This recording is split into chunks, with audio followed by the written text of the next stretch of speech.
If I told you that particles behave like both a particle and a wave, you'd probably think I'm crazy. Well, this is the idea that French physicist Louis de Broglie came up with in 1924 after the discovery of particle-like properties found in waves from the photoelectric effect. At the time, many physicists disagreed with de Broglie's idea. However, this idea revolutionized how we perceive quantum physics to this day. Another physicist known as Thomas Young used a double slit and fired monochromatic light through two slits towards a screen. When the light passes through the slits, it undergoes diffraction, where the light bends and spreads out. Upon observation, it was found that the screen produced bands of bright and dark.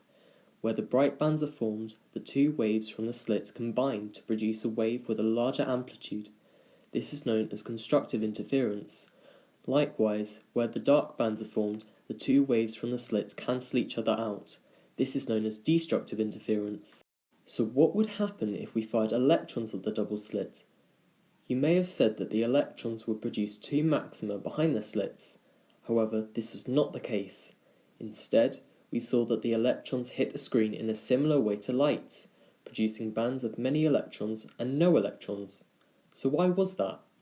It was found that fundamental particles, like the electron, have a property, known as the wave function, which may look something like this.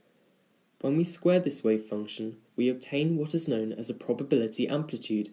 We square this wave function because negative probabilities do not exist. This probability amplitude gives us an idea of the probability of an electron being in an exact location at a given time. So the probability of an electron being here is much more likely than here, and the probability of an electron being here is 0.